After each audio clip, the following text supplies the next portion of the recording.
What up? It's Eric here. What's up? Uh, I'll tell you what's up. It is Sunday, February the 16th, 2013. What did I have to say? Oh, yeah. Happy Valentine's, everybody who gives a fuck. And, yeah, a couple things I want to mention about that.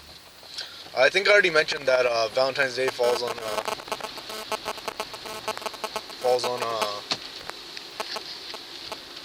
full moon, and that's pretty fucking awesome. And on Valentine's Day, I actually spent the night with the love of my life, which is lifting.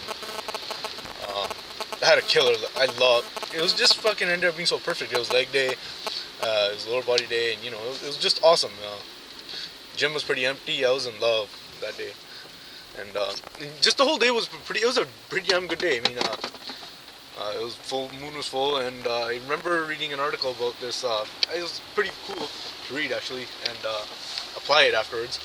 And the article was actually about testosterone and winning. And anyways, yeah, back to Valentine's Day. Valentine's Day was pretty awesome. It was a pretty conscious night. Uh, this whole weekend was very conscious. In fact, something to do with the full moon, I would think. And anyways, yeah. So uh, went in, had a killer leg workout, did front squats.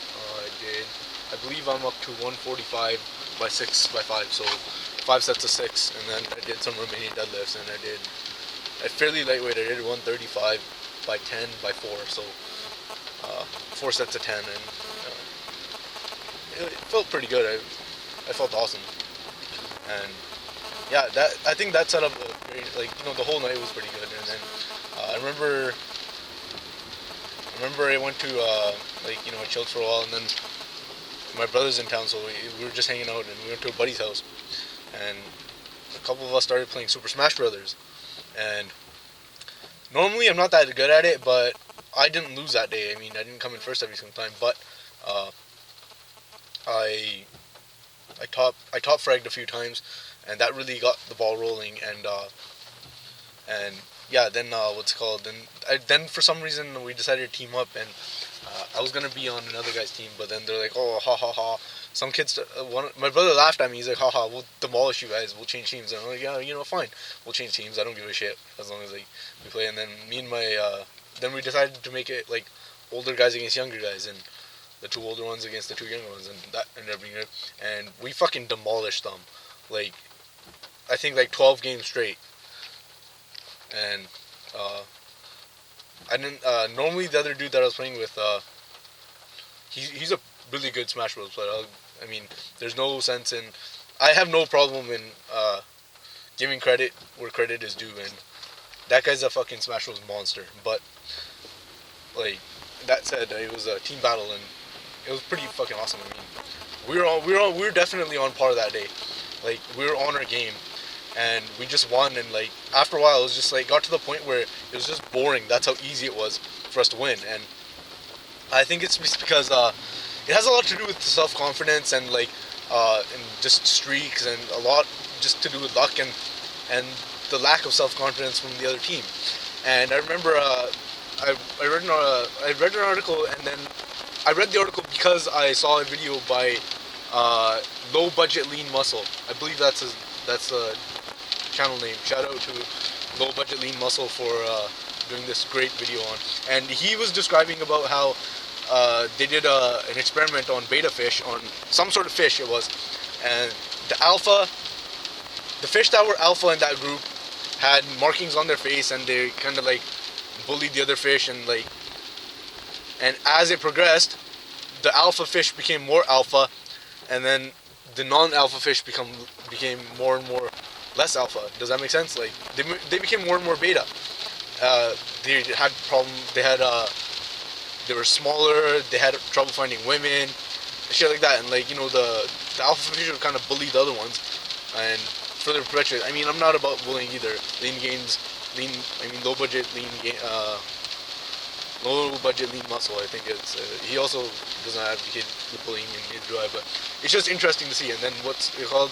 Uh, Scientists decided that they were gonna boost the test levels of the beta fish, and once they artificially boosted them a little bit, uh, these fish started to get confidence and they started to get women, and then they started to get bigger and they started to get the alpha markings on their face. And as they got more and more alpha, the previous real alpha fish began to regress into a beta state. And even after that, even after the experiment and everything, the alpha fish, the new alpha fish now, we'll call them alpha prime, they remained alpha because they already had that boost, and they had already established their alpha status.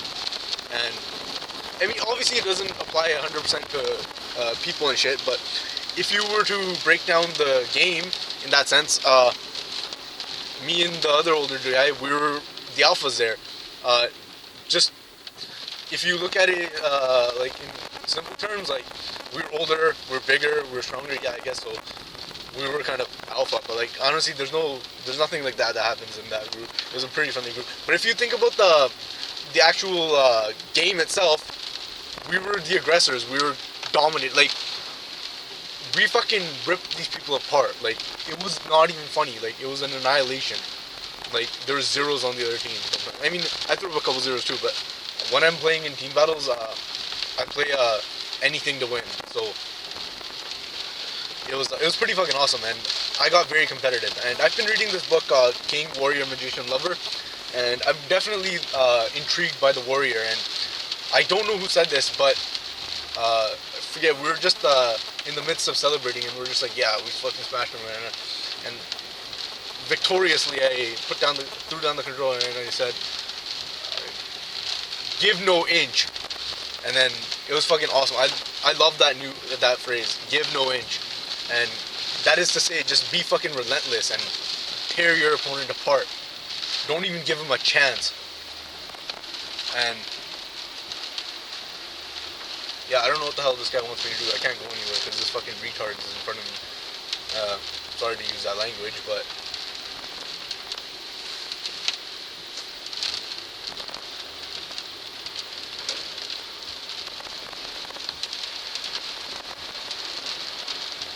Yeah, sorry. It just goes to show, like, once you're on a streak, he also mentioned this too, winning anything when you win at something, you get this temporary boost of skill and testosterone. So, obviously, like, winning 8 games in a row, we had each win builds up on the last, so we had a massive influx of skill and testosterone at that time. And I mean, I don't mean like we're fucking buffer and like, I just mean like our aggression was a lot more, like, we were aggressive towards them. Like I said, give no inch. Our objective was just to rip these people apart, and that just goes to show it's pretty awesome like that.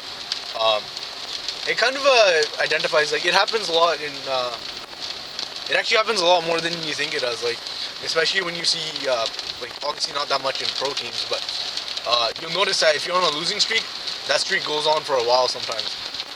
And it takes a lot of effort to break out of that streak. At the same time, if you're on a win streak, the wins just come easy. Like, it's not very difficult to break it, even against good opponents. Just because you have that self-confidence and that edge and that predatory edge. That's what I want to call it, the predatory edge. And that's how it was, like, I don't know, I just think it's awesome. I think that's, if you're gonna go on offense, that's how you should be. I mean, there's what's it called, there are exceptions to that rule, but for the most part, if you're going to aggress, you have to aggress and go all the way and finish it. And in the past, I've had a problem with that, like completing tasks and just being overly aggressive. I've had a problem with that because I'm kind of passive. Not passive, but like I'm kind of a lover. I'm a lover. Let's say that. Like, I've broken down my psyche a little bit in the past, and this book is helping a lot. And I found that I'm a lover, and my warrior is a little bit weak. Let's say, not weak. It's just my lover is overpowering the warrior, and like in most circumstances before embracing the warrior side of me, I would have showed a little bit more compassion, and not even compassion, just a little bit more more lean with leeway. And for those of you who care, the character selections were Samus and Fox. I originally picked Samus because I was on blue team, and I don't know, I think blue Samus, but I'm fucking happy that I picked green Samus. Green Samus has fucking has a special heart, has a special place in my heart now. And yeah, it's so fun to be like, it's quite entertaining playing that way too. It's just so fun. You just be relentless, and like I said, you pick your opponent apart and just like literally rip it, and that attitude has a lot of carryover into life too. Like depending on what you're doing, like if you want to get somewhere, and if you want to get somewhere worth being, you have to have that kind of attitude. I think you do, at least. At least anything that that requires an aggressive stance. Anyways, my video is about to run out.